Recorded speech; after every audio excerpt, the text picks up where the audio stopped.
Lawmakers set to address youth violence plaguing Maryland as parents' calls to save their children grow louder. He needs more discipline, more structure. A heated debate over a new bathroom policy in county schools. Protect our girls. Protect our boys. We bring you both sides of the controversy. Marilyn Mosby's defense begins its arguments today. The advice one witness says Mosby ignored. Baltimore drivers on edge with the onslaught of auto thefts. Auto theft committed by juveniles is up 166% this calendar year. The two districts that pose the greatest risk to your car. The search for who murdered a Harford County woman goes national. The family's cross-country journey to find her killer. Live from WBFF in Baltimore, this is Fox 45 News at 10. Good evening, everybody. I'm Mary Bubala. And I'm Kai Jackson. The battle is brewing over juvenile crime in Maryland. Tomorrow, state lawmakers will hold a hearing on juvenile justice laws. It comes as violence among young people has spanned all corners of the state just in the past few weeks. This afternoon, Howard County Police charged two teens, including a 17-year-old, in a deadly triple shooting near a Columbia gas station last month. Police also say they found multiple ghost guns connected to those teens. In Montgomery County, a 12-year-old admitted to making 7 bomb threats at schools over a 2-week period in October, saying he knew he wouldn't be charged because of the state's juvenile justice laws. And in Baltimore City, a 14 and 12-year-old allegedly caught on camera beating a woman and trying to steal her car last week in Butchers Hill, released to their parents within 2 hours after their arrest. The 14-year-old's mother spoke to Fox 45 News, saying she has no way to hold her son accountable on her own. He goes right out the door while I'm asleep. That's what he's doing. Like I told you, I'm a single parent here by myself. What am I supposed to do? I'm supposed to stay over top of him all night.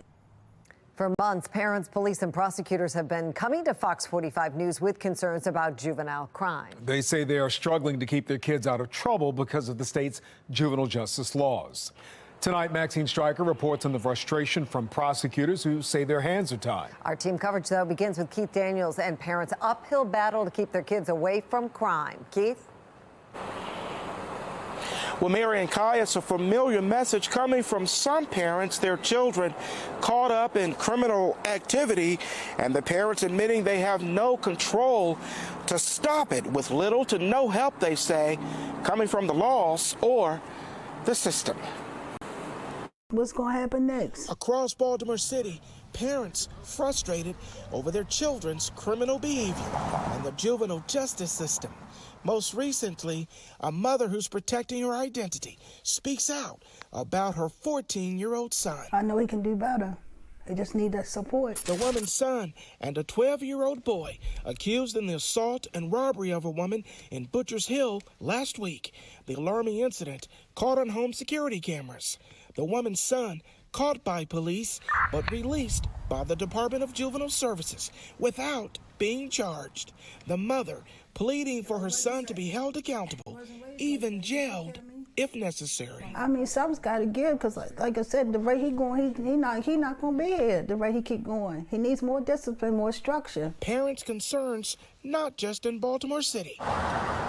A mother in Baltimore County contacted Fox 45 News about her 13-year-old daughter's bad behavior, including getting suspended from school and running away. While the Essex woman says her daughter has never been arrested, she fears the bad behavior could escalate, echoing parental concerns about the lack of juvenile consequences. I mean, if nothing is done with the behavior now, and this is minor behavior, you know, I'm worried about her future. Our youth is doomed if nothing gets done with just minor behavior like running away. Mothers and fathers please for help with their focus on juvenile reform laws and their children's criminal activity.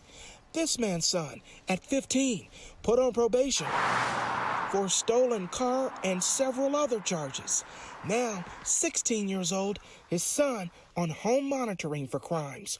The father, frustrated, feeling like lawmakers are not doing enough to hold juveniles accountable, even his own son. Today, I'm still fighting, trying to get him help. And everybody's like, oh, well, just deal with it. What, deal with his death? Well, the Department of Juvenile Services says there are plans in place to help parents, including the Children in Need of Supervision program. We're live tonight. Keith Daniels, Fox 45 News. Keith, thank you. We have also heard from several members of law enforcement who have spoken out about Maryland's juvenile justice laws. It started back in January when the Anne Arundel County Police shared a 7-page list of crimes they say were committed by juveniles too young to be charged. Since then, we have heard from officers who say the laws prevent them from keeping their communities safe. Kids get out of the car, and the minute you stop them and you pull them aside, the first thing they say to you is, "Are you going to call my mother?" Because they know they're not. They know they're underage, and they know they can't get in trouble. I've been out on patrol many a times, and I've gotten the same reaction from juveniles over and over again, which is, "Well, I'm a juvenile. You can't do anything." In our communities, and this is not just mine, but across the state, we're seeing the communities are pretty upset about the rise in juvenile issues. We have this barrier up that we can't speak. I mean, and that could mean someone's safety. You know, just the fact that there could be a gun laying somewhere, there could be another person in danger. Tomorrow's juvenile crime meeting is the second in 2 months. This one will be in person. Now, some experts wonder what progress will be made after September's meeting left them looking for more concrete solutions. Fox 45's Maxine Stryker explains. Statewide, juveniles are causing chaos. We're certainly seeing a lot more juveniles involved in really serious offenses. From gun crimes to car thefts. They come in, we can't detain them, they're back in the community the next day. Prosecutors say their hands are tied when it comes to consequences. What we're realizing when we talk to the young people is that young people, the juveniles, know there's nothing that we can do. Police and even parents are crying out for change. They need to stop making excuses. They need to start locking these kids up. They need to change the laws. The Juvenile Justice Reform Act, which limits those 13 and under to charges for crimes of violence, and the Child Interrogation Protection Act are driving the frustration. And tomorrow in Annapolis, the Judiciary Committee will meet for the second time to discuss the growing crisis. These laws are designed to protect people that have been alleged to have committed these offenses. However, there's nothing in place outside of thoughts and prayers that is available for those that are victims. The Office of the Attorney General of Maryland's Juvenile Justice Monitoring Unit, members of the Juvenile Justice Reform Council, and Clyde Boatwright with the Fraternal Order of Police are expected to testify. Right now, we're not seeing consequences. And so it's now emboldening the young people to continue to reoffend because they know they're not going to be held accountable for anything they do. Now he's hopeful accountability is on the horizon before it's too late. Hopefully, they take the information that they received at these last two meetings, process it, and understand that you've now heard from all stakeholders. Hopefully, members of the public will get to speak, and they will take that information and make critical changes to laws that have been enacted. Maxine Stryker, Fox 45 News. Well, polling also shows there seems to be a divide between lawmakers and citizens when it comes to youth accountability. A Gonzalez poll released shortly after September's hearing showed Maryland voters overwhelmingly support changes to the state's juvenile justice system. According to the poll, 59% of people say there needs to be a stricter approach, while 35% favor a more moderate approach. More than 85% of Republicans surveyed support tougher juvenile crime laws. Democrats are split. About 46% support stricter laws, while another 46% support more lenient laws. Peace spokesperson Yuripsi Morgan joined us on Fox 45 News at 5 o'clock. She thinks the governor and lawmakers need a special session to address youth crime before January. Our Democrat legislators were very happy to call a special session for slot machines, but when it comes to making sure that our communities are safe and that young people are getting the guidance that deserves, and listen, sometimes that guidance comes in the form of law enforcement. And the reality is that at this age, that law enforcement may be the thing that stops them from furthering a life of crime. That brings us to our question of the day. Do you think the Maryland legislature will address the juvenile crime crisis? 96% of those who voted say no. You can weigh in by going to foxbaltimore.com/vote. Tomorrow's hearing begins at 2 p.m. Fox 45's Maxine Stryker will have live coverage from Annapolis all throughout the evening on Fox 45 News. You can also follow along on our social media platforms and at foxbaltimore.com. Federal prosecutors rest their case in the trial of former Baltimore City State's Attorney Marilyn Mosby. Now the defense begins its arguments. Testimony focused on the timeline of Mosby's plan to operate her travel business Mahogany Elite Enterprises while serving as state's attorney, and whether she improperly reported personal expenses as business expenses. Witnesses for the defense say Mosby began developing her company in early 2019, and the pandemic stopped those plans. Now, according to the defense, that qualified her for CARES Act money. One of Mosby's former staff members took the stand saying she advised Ms. Mosby not to run the business since it would be a political conflict of interest, but says Mosby didn't take her advice. Well, tomorrow we're expected to find out if Marilyn Mosby will take the stand in her own defense. Her attorneys say they're waiting for more jury instructions before making that decision. On Fox 45 News at 4, we spoke with attorney Kurt Nachman about whether that would be a smart move or not. It always opens your client up to cross-examination from another lawyer. They get to ask any questions that they want, and under the state and federal rules, at least in Maryland and in federal courts, it's generally what's called wide open cross, which means they can delve into any subject that they think is relevant to the subject matter of this case, as well as anything that could be potentially impeachable. In other words, impinge on your client's character. And the critical thing is that the client is the one that gets to make the final decision as to whether or not they testify. The lawyers get to give advice, but ultimately it's just that. It's whether or not the client wants to testify in a particular case. Fox 45 News will be in Greenbelt every day for the remainder of the trial. Download the Fox 45 News app and turn on notifications to get breaking developments even when we aren't on the air. Highs at 73 today, but here comes the chill again. Overnight, temperatures going to take the big dive later on. Temperatures are in the 50s to right around 60 right now. I'll bet you we're going to have a hard time making it to those types of temperatures by tomorrow afternoon. We start off at 49 here at Fells Point, partly cloudy skies, 57 at lunch, mostly clear, and look at this. By 5 p.m., only 55 degrees. Again, today, 73. But the 70s aren't far behind. I'll let you know when we'll get back to them and when we could have some rain heading into weekend plans. That's my Weather Authority forecast in a couple of minutes. Coming up on Fox 45 News at 10, ahead of a city council hearing on soaring car thefts in Baltimore City, we're looking into where the problem is most prevalent, the districts you might want to think twice about leaving your car in.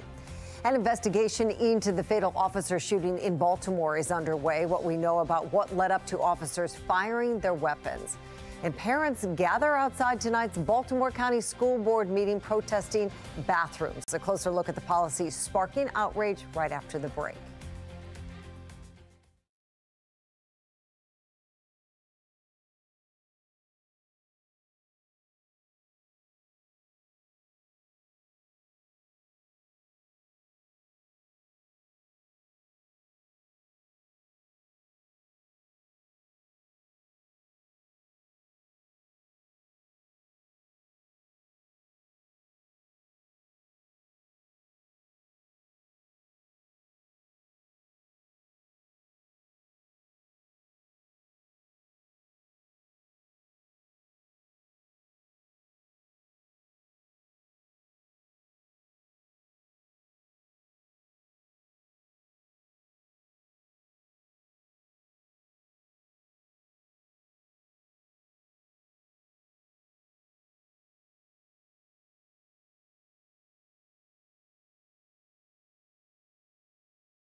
A back and forth over bathrooms in Baltimore County schools. One side saying students should get to choose which bathroom they use. The other calling that dangerous. Fox 45's Jeff Abel joins us live with a look at both sides tonight. Jeff? Well, right now, the school's policy allows students to use either this bathroom or that bathroom or even another bathroom, depending on what aligns with their identities. But that has some parents fighting mad. I believe our kids do not need confusion. Outside school headquarters, parents protested. We are actually standing for 111,000 children in Baltimore County. Not over what kids are taught in the classroom, but over how they identify outside the classroom. You need to stay in the space designated for males or females. They're upset over the school's policy, which allows transgender students in Baltimore County to use the bathrooms and compete on the sports teams, which align with their identities. The policy, adopted some 7 years ago, gives students access to restrooms that correspond to their gender identity and can use a private or gender-neutral bathroom if they want to. They are not required to use a separate bathroom. You can identify however you want, but that does not give you a right to invade female space. If a boy's been beaten up by his mother and he's in the boys' room and a transgender girl walks into the bathroom, that can be an automatic post-traumatic stress disorder trauma trigger. A group called Moms for America called on the school board to repeal the policy, but a few feet away, there's an unkindness to what they're saying. Freedom cannot rest. Another group called on board members to keep the policy. The problem is not trans kids at all, it's the parents. Mel McIntosh is a 14-year-old transgender student. If they just teach their kids that no means no, then that would not be a problem. There are federal guidelines that were set down to the school systems and they enforce them. And to my knowledge, there haven't been problems with them.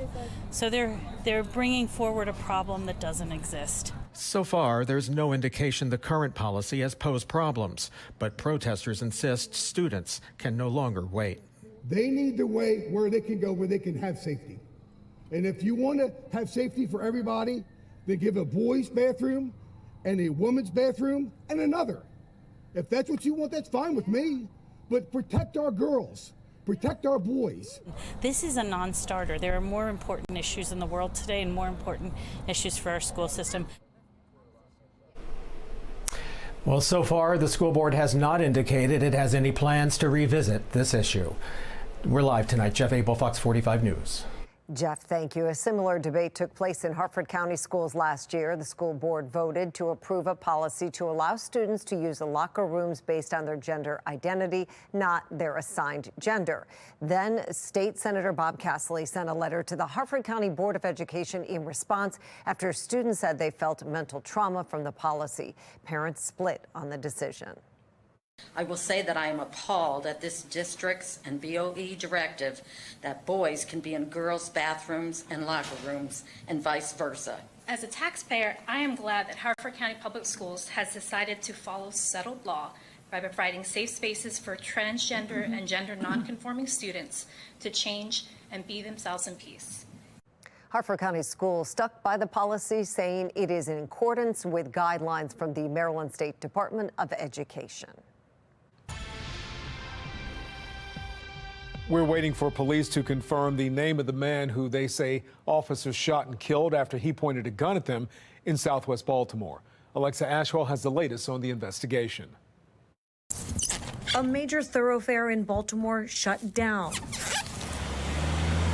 after investigators say officers shot and killed an armed man here in Southwest Baltimore. They saw something that made them believe that he was armed. According to Commissioner Richard Worley, around 12:35 this afternoon, Suspect turned and pointed his weapon towards the officer. Officers with BPD's District Action Team on proactive patrol due to recent shootings attempted to stop a man standing on Brunswick Street near Wilkins Avenue because they suspected he was armed. The man took off, according to Worley, breaking a tackle, then pointing a gun at officers as he was attempting to flee. He was running. He was really running. Multiple officers then opened fire, shooting the man. They warned the individual multiple times. They yelled to the individual multiple times to drop his weapon. At one point, an officer got out of the car and attempted to tackle him, and he was able to get away from that officer, at which point he turned and pointed the weapon at the officer. The man was pronounced dead at shock trauma. One officer suffering minor injuries. And that's the crazy sad thing about it. He go from right here, all the right here. Come on now. This man identified himself as the man's brother and says he was with him when police confronted them about being armed. About 15, 16 shots went off. He claims they were not. He takes off running this way. That's how he gets up there up there. And when he get up there, when we run there, I'm running also, trying to run also, because I see the police is running, whipping their weapons out. So that's the main reason made me run. So when I ran behind them, by the time you get right there, like by the speed limit, 30, the speed limit sign red say 30 at, shots start going off. About 15, 16 shots start went off. On the sidewalk, dozens of evidence markers. Police say they recovered a handgun with an extended magazine at the scene. Investigators going door to door, interviewing neighbors and reviewing footage, including, according to Worley, video from the officer's body-worn camera. They saw something that made them believe that he was armed. You see the whole neighborhood was out here. Alexa Ashwell. They don't like us, man. Fox 45 News. Investigators have not yet released the age of the man. The Attorney General's office says they have taken over the investigation, as it does with all officer-involved deaths. The office says it plans to release the names of both the officers and the man within 2 business days. Stolen cars on the rise in Baltimore City as the council passes an issue to address it tomorrow. Fox 45 News looks at the neighborhood hit the hardest. Election Day bringing voters to the polls on several key measures across the nation. We'll take you to Virginia, where control of the state house is still up in the air at this hour. And after a warm day today in the low to mid 70s, tonight it looks like you're going to have to pull jackets out, and what you're going to need for tomorrow, totally different than today. You'll need some sunglasses with some partial to mostly sunny skies, but you're also going to need the jacket, long sleeves, and pants. No more short sleeves tomorrow, but they will be back. I'll let you know when. My Weather Authority forecast. And before we get there, Jonathan, this is what we look like right now at the Inner Harbor. Beautiful shot and beautiful night in Baltimore.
It is election day across the country, and Fox 45 News is following a few key races. The balance of power in Virginia's General Assembly up for grabs. Right now, Republicans hold a slim majority in the House of Delegates, while Democrats have a similar lead in the Senate. Republican Governor Glenn Youngkin says he's confident his party will control both chambers once the votes are counted. 230,000 more Virginians working today than when we started. We've delivered $5 billion of tax relief during this time period, and we promised Virginians we'd go to work to get the cost of living down in Virginia. And that's a track record that I think Virginians are going to the polls today. And I invite them to hopefully extend our license to lead, help us keep our House and flip our Senate so that we can do even more. Youngkin says if his party takes a supermajority, he will push through tax cuts and a controversial 15-week abortion ban. In Ohio, voters approved a constitutional protection of abortions. Ohio becomes the 7th state to enshrine abortion protections in its constitution since the Supreme Court handed down a decision striking down Roe v. Wade. The third GOP presidential debate is tomorrow night in Florida with a smaller field. South Carolina Senator Tim Scott is the latest to qualify. He'll join Ron DeSantis, fellow South Carolinian Nikki Haley, Chris Christie of New Jersey, and Vivek Ramaswamy on the stage. Frontrunner Donald Trump will not participate. The debate begins tomorrow night at 8. Chief political correspondent Scott Thuman will join us live tomorrow to recap some key points from the debate. That's tomorrow night on the news at 10. Coming up at 10:30, the family of Rachel Morin still isn't satisfied with the police investigation into her death, how they're expanding operations to the West Coast. America's controversial role in the Israeli-Hamas war, now 1 month old. New military moves are underway. I'm Scott Thuman in Washington with the latest.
We are following new developments in 3 big stories at 10:30. Today marks 1 month since Hamas's initial attack on Israel. Why Israeli Prime Minister Benjamin Netanyahu says his military's presence in Gaza may be indefinite.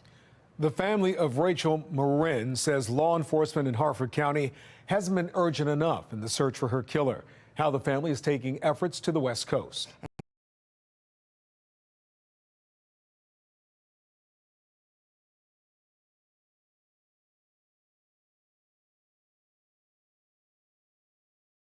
Carjackings are down in Baltimore, but BPD Commissioner Richard Worley says there's been a clear trade-off.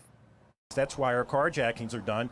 The young people and criminals have just switched to stealing cars, which is easier now. Well, tomorrow the City Council will hold a hearing on Baltimore's car theft issues as the city is on pace to easily reach 10,000 car thefts this year. So which neighborhoods in Baltimore are seeing the most thefts? Fox 45's Amy Simpson looks into the numbers. Addressing the crisis this week. There is one major statistic trending in the wrong direction. City leaders pointing to a social media challenge. Car manufacturers. Over 68% of those stolen autos are Hyundais and Kias. And juveniles for the alarming rate of auto thefts in Baltimore. Auto theft committed by juveniles is up 166% this calendar year. As of October 28th, police data shows more than 9,300 car thefts citywide this year alone. Meanwhile, a district-by-district breakdown is only available since early July, when new lines were drawn for BPD's jurisdictions. But in the past 4 months, across the city's 9 police districts, 7 districts have seen roughly the same rate of stolen cars, anywhere from 400 to 550 thefts per district. But the 2 remaining districts are major outliers. We know that auto theft activity is concentrated in certain areas of the city, and particularly, namely, the Northeast and the Southern District. The Southern District, which includes neighborhoods from Fed Hill to Brooklyn, has seen nearly 700 cars stolen in that time period. And the Northeastern District, which include places like Morgan State and Lake Montebello, saw a staggering 927 auto thefts, nearly double the rate of cars stolen in other parts of Baltimore. Our facility is located in the Northeast District. Reverend P.M. Smith of Huber Memorial Church in Northeast, aware of the problem, this fall sharing his perspective on why auto thefts are so bad in that part of the city. That's because most of them are new, most of them are Hyundais, and it doesn't matter. It could be a Cadillac, it could be a Toyota. They know that in this stable community, with a large number of homeowners, large and stable income base, will have a vehicle worth seeing, stealing, selling, or using it for another crime. Amy Simpson, Fox 45 News. Well, the mayor and police commissioner introduced a new plan to combat car thefts in Baltimore this week. Initiatives include steering wheel lock events, security system upgrades in Kias and Hyundais, distributing GPS trackers for city residents, and expanding the city's network of license plate readers. But auto thefts have been surging all year, and Fox 45 News questioned why the mayor took so long for an action plan to come forth. We saw this really explode in June, July, over the summer. It's now November. I'm curious to know why now these initiatives are being announced and implemented and not 4 or 5 months ago. So I guess you missed that when we said we started with this work in 2022, right? So this has been happening since there was a viral TikTok video that went last year, and we've been working on this issue since then. We're going to continue that. This is an update to an already existing strategy. So your question is just frankly wrong. For those who do find their stolen car, it's often at the Pulaski impound lot, which is home to more than 500 stolen vehicles. We've been hearing from people frustrated with the city and the impound lot. One woman says she had to pay speeding tickets that thieves racked up on her car before she could get it back. To go online and pay it. $80. And now I have to go to jump through hoops to try to get them to give me my $80 back. In the impound, the Baltimore City impound lot, if you do visit it, you'll notice that there's like sections specifically for Hyundais and Kias that were smashed, and I'm just lucky that my vehicle wasn't one of those.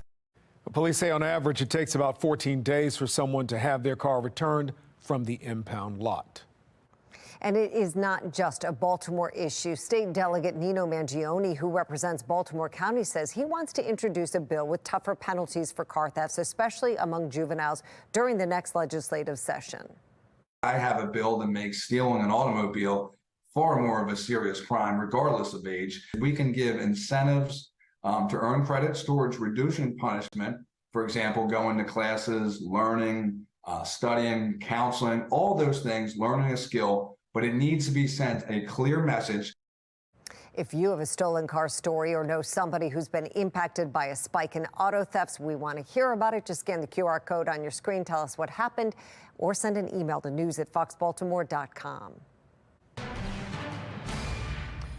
The family of Rachel Morin is taking their search for a suspect from coast to coast, looking to California for answers after her murder along the Ma Trail in Bel Air this August. Fox 45's Rebecca Pryor takes us through the new efforts. It was August 5th. She went missing, found August 6th. 3 months since the deadly discovery of 37-year-old Rachel Morin. Her body found brutally beaten in a storm drain along the Ma and Pa Trail. I think every day gets harder for them. The Morin family's lawyer, Randolph Rice, says their path towards healing hindered as the search for a suspect continues. They're worried that leads are going cold, that the case may not be in people's minds, and that's why we're doing this now. After releasing thousands of these flyers locally describing the suspected killer, the law firm now extending their push for answers across the country, where the suspect's DNA, a match to the man seen here on home surveillance footage from an unsolved home invasion in Los Angeles, California. Because this has not been as prevalent in California as it has been in Maryland, we decided we're going to go straight to the doorsteps of the individuals that live around the house in Los Angeles County where the crime occurred back in March. These flyers featuring screen grabs of the surveillance footage and a $30,000 reward for information in both Spanish and English being hand-delivered to 10,000 homes in the area, reaching an estimated 58,000 people. We are constantly sitting down and thinking about how can we do more. A relentless search the Morin family starting to fear isn't being reciprocated by local law enforcement. We're not hearing a lot lately from the police, unfortunately, which is frustrating. So I can understand a family's frustration. Harford County Sheriff Jeff Gaylor adamant new leads are being pursued behind the scenes. Things, particularly I've talked about technology and science, do not move quickly. No matter how severe the case is, they don't move quickly along the science and technology, and people want to know what that means, and I'm not going to go into any more depth on it. There are still things that we're waiting on to come back from labs. Gaylor adding, with new tips still pouring in daily, the fight to find Morin's killer still far from over. This murderer is still out there, and we want him off the street. We'll follow through. We'll spend whatever it takes. We'll keep working on this case until it is actually solved and that man is caught.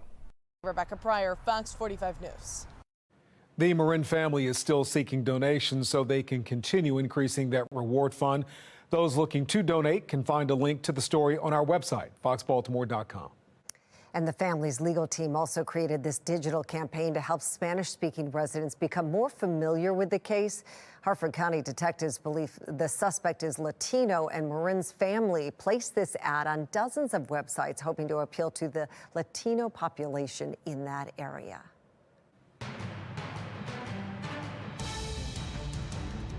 Today marks 1 month of fighting between Israel and Hamas as thousands of Palestinians evacuate Gaza. Israel's prime minister is making it clear that he plans to have an overall security presence inside Gaza indefinitely. G7 world leaders are meeting in Japan to discuss the next steps in this war as America continues to feel more pressure about its response. President Biden is asking for a 3-day pause in the fighting to help get American hostages out of Gaza. Chief political correspondent Scott Thuman has more. 1 month in since the October 7th Hamas terror attack on Israel, the fighting and fierce retaliation relentless. And America's role under continued scrutiny. On Capitol Hill Tuesday, Republican lawmakers highlighted the duress of Jewish families whose loved ones were kidnapped 4 weeks ago and still being held captive in Gaza. It's been 30 days. Every day is like eternity to me, and I can't wait any longer, so I need your help. This moment demands decisive action, and we insist that we cannot waste any more time getting Israel the aid that it desperately needs. That as President Biden's team plans to send $320 million worth of precision bombs to Israel, at the same time hoping it'll avoid more harm to civilians in Gaza.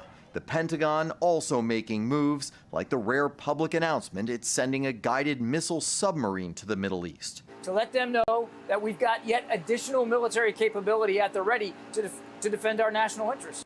Though have the interests been too lopsided? Politico reports a leaked